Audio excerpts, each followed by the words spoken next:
राज्यसभा सांसद इमरान प्रतापगढ़ी ने अपने बजट भाषण में अपने शायराना अंदाज में केंद्र सरकार की बखिया उधेड़ कर रख दी। बजट का विश्लेषण करते हुए इमरान प्रतापगढ़ी ने इस बजट को अमीरों का हिमायती और आम जनता के खिलाफ बताया।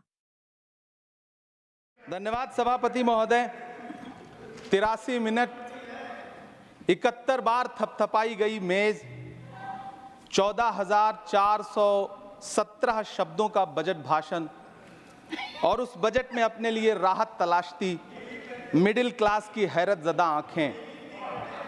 सभापति महोदय, मेरे हाथों में जो दस्तावेज है, दरअसल ये देश के किसानों, गरीबों, मजदूरों की उम्मीदों का स्मारक है।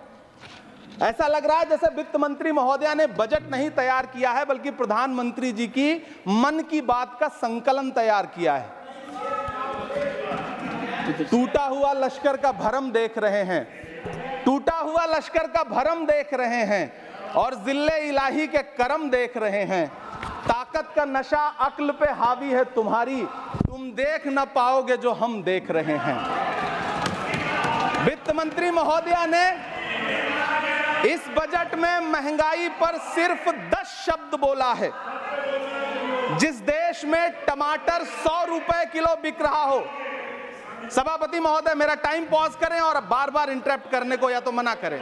हाँ बोले, कृपया बोले। सभापति महोदय, वित्त मंत्री महोदया ने इस बजट में महंगाई पर सिर्फ 10 शब्द बोले हैं। जिस देश में टमाटर 100 रुपए किलो बिक रहा हो, उस देश की वित्त मंत्री के पास बजट में महंगाई पर बोलने के लिए सिर्फ 10 शब्द है।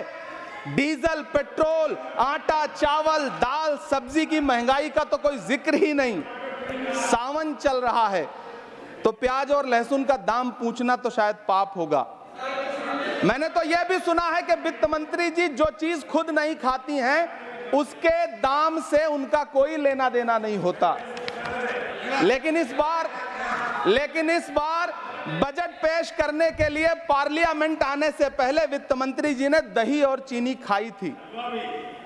अब तो उनसे यह पूछा जा ही सकता है कि उन्हें दही, दूध और चीनी का रेट तो इन दिनों पता ही होगा। क्या उसे सस्ता करवाएंगी या नहीं सस्ता करवाएंगी? अगर पता है तो कृपया सस्ता करवाइए, क्योंकि इसी चीनी ने अमेठी में एक मंत्री महोदया का राजनीतिक कैरियर कड़वा कर दिया। सभापति महोदय, अपने शीश महलों में बैठे हुए सरकार के सांसद और मंत्री कह रहे हैं कि महंगाई कम हो रही है। संसद की कैंटीन से बाहर निकल करके एक चाय का कप खरीदिए, तब समझ में आएगा कि महंगाई कम हो रही है या बढ़ रही है। किसी एक दिन अपनी किसी मजदूर की तरह अपनी दिन भर की दिहाड़ी लेकर के बाजार जाइए और अपने बच्चों के लिए राशन खरीदिए, तब पता चलेगा कि महंगाई कम हो रही है या नहीं हो रही है। यहां बैठ करके बड़ी बड़ी बातें करना आसान है। ये चूनर धानी धानी भूल जाते, ये पुरवा की रवानी भूल जाते, जो आकर 4 दिन गांव में रहते तो सारी लंतरानी भूल जाते। सभापति महोदय, इलेक्टोरल बॉन्ड खरीदने के नाम छुपाने वाली सरकार, इलेक्टोरल बॉन्ड खरीदने वालों के नाम छुपाने वाली सरकार इन दिनों आम के ठेला लगाने वालों के नाम जानना चाहती है।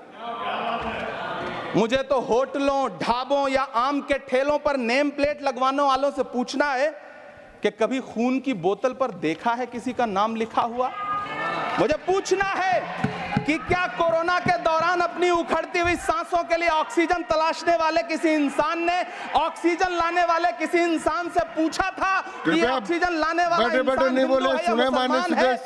मुझे पूछना है कि लावारिश लाशों के लिए कोरोना में कांधा देने वाले, चिताओं के लिए लकड़ियां सजाने वाले किसी इंसान से पूछा गया था उसका नाम, उसका मजहब?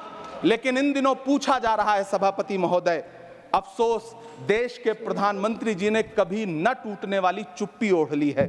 सभापति महोदय, जनता ने 63 सीटें कम क्या कर दी, ये सरकार तो अमृतकाल का नाम लेना ही भूल गई। ये भूल गई है अमृतकाल को, ये भूल गई है मनरेगा को, ये भूल गई है मौलाना आजाद नेशनल फेलोशिप को, ये भूल गई है मणिपुर को, ये भूल गई है महाराष्ट्र को। मुझे गर्व है कि मैं राज्यसभा में महाराष्ट्र का प्रतिनिधित्व करता हूं। महाराष्ट्र जो देश की आर्थिक राजधानी है, जो टोटल कॉर्पोरेट टैक्स का 40%, इनकम टैक्स का 32% और जीएसटी का 20% इस देश को देता है, उस महाराष्ट्र के लिए इस बजट में एक शब्द नहीं है। आप बैठ जाए। सभापति महोदय, आखिर महाराष्ट्र से किस बात का बदला लिया जा रहा है? महाराष्ट्र ने लोकसभा चुनाव में बाबा साहब अम्बेडकर के संविधान को बचाने के लिए वोट क्या कर दिया? प्रधानमंत्री जी तो महाराष्ट्र से बदला लेने पर उतर आए। अब तो शायद उन्हें याद भी ना हो यवतमाल का वो दाभड़ी गांव जहां 20 मार्च 2014 को वो किसानों के साथ चाय पर चर्चा करने गए थे और उनकी किस्मत बदलने के सपने दिखाए थे। उसी यवतमाल में पिछले 6 महीने में 132 किसानों ने आत्महत्या की है। सभापति महोदय, महाराष्ट्र में हर महीने 209 किसान आत्महत्या कर रहे हैं। राज्य सरकार द्वारा सौंपा गया आंकड़ा बताता है कि 1 जनवरी से 31 मई के बीच 1046 किसानों ने आत्महत्या की है। लेकिन अफसोस, इस बजट में महाराष्ट्र के किसानों के लिए कुछ भी नहीं है। किसानों से चिढ़ी हुई सरकार ने बजट में किसानों के एमएसपी की लीगल गारंटी नहीं दी। लेकिन याद रखिएगा, जो किसान का नहीं वो हिंदुस्तान का नहीं। सभापति महोदय, मुझे वित्त मंत्री जी से पूछना है कि वो जो कुछ साल पहले 100 स्मार्ट सिटी बनाने का ढोल पीटा गया था, सुना है उस ढोल में पानी भर गया है, इसीलिए आपने उसका नाम बदल करके सिटीज ऑफ ग्रोथ हब्स रख दिया है। अच्छा है, नाम बदलने का खेल खेलते रहिए, आपकी कई सरकारें तो इसी वजह से चल रही हैं। इस सरकार को पढ़े लिखे लोगों से दिक्कत है सभापति महोदय, इसीलिए इस सरकार ने यूजीसी का बजट 66% कम कर दिया है। वाह री सरकार। सभापति महोदय, मैं वित्त मंत्री जी के संज्ञान में लाना चाहता हूं कि किशनगंज में एएमयू सेंटर के पास 224 एकड़ जमीन है। यूपीए सरकार ने सोनिया गांधी जी की अगुवाई में 136 करोड़ रुपए एएमयू किशनगंज सेंटर के लिए सेक्शन किए थे। लेकिन आपकी सरकार ने पिछले 10 साल में उस 136 करोड़ में से सिर्फ 10 करोड़ रुपया रिलीज किया है।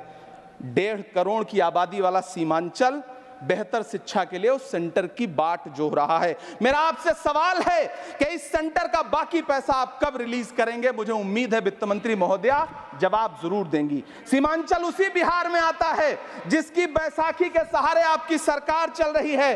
वहां के लोगों को एम्स की जरूरत है। महानंदा और कोसी से होने वाली बाढ़ की तबाही को रोकने के लिए बांध बनाइए, सीमांचल के साथ सौतेला व्यवहार बंद करिए।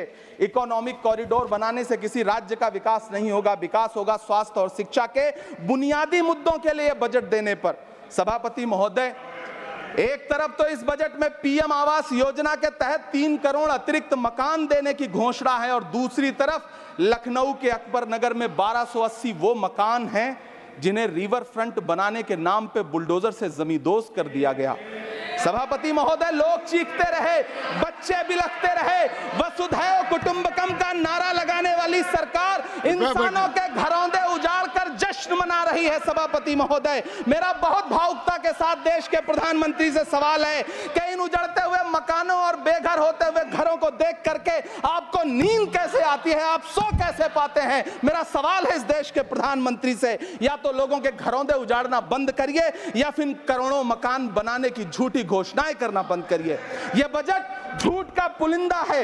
यह बजट आपके पिछले साल के बजट का कट कॉपी पेस्ट है। यह बजट हमारे चुनावी घोषणा पत्र की नकल करने की एक बेईमान कोशिश है। लेकिन कहावत है ना कि नकल के लिए भी अकल चाहिए। मेरे हाथ में एक तरफ न्याय पत्र है जो हमारा है और दूसरी तरफ अन्याय पत्र है जो आपका है। इस सरकार को आलोचना सुनने की आदत नहीं है सभापति महोदय। जब आप इनसे सवाल पूछिए तो ये कहते हैं कि आप बताइए 70 साल में आपने क्या किया है। मैं तो इस सदन में कहना चाहता हूं सभापति महोदय कि हमसे 70 साल का हिसाब मांगने वालों, जो सरकार अपना चलाया हुआ 2000 का नोट 7 साल नहीं चला सकी, वो हमसे 70 साल का हिसाब मांगती है।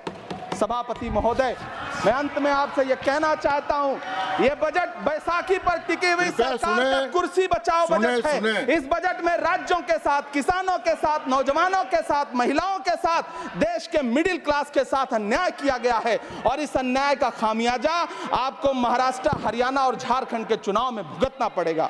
सभापति महोदय, इस सरकार ने नोटबंदी लगाकर देश की आम जनता की पूंजी कृपया छीन ली। बैठे बैठे नहीं बोले, गब्बर सिंह कृपया। टैक्स लगा करके छोटे व्यापारियों के कारोबार छीन लिए, पेपर लीक करवा करके युवाओं की आंखों से नौकरी के सपने छीन लिए, अग्निवीर लाकर देश के जवानों की उम्मीदें छीन ली, बुलडोजर लगाकर लोगों के आशियाने छीन लिए, महंगाई लाकर देश की जनता की थाली से निवाले छीन लिए और नारा लगाया कि हम तो सेवक हैं, 18-18 घंटे काम करते हैं। इन्हीं लोगों के लिए किसी ने शेर कहा है कि जो सच और झूठ में दूरी है वो दूरी समझते हैं, सियासी हाकिमों की हम भी मजबूरी समझते हैं, वो अपना हक समझते हैं निवाला छीन लेने को, डकैती को बहुत से लोग मजदूरी समझते हैं। हमें पता है कि कैसी मजदूरी की जा रही है। सभापति महोदय, मैं यहाँ खड़ा होकर के अंत में आपसे कहना चाहता हूं कि इस बजट में तमाम राज्यों के साथ अन्याय किया गया है,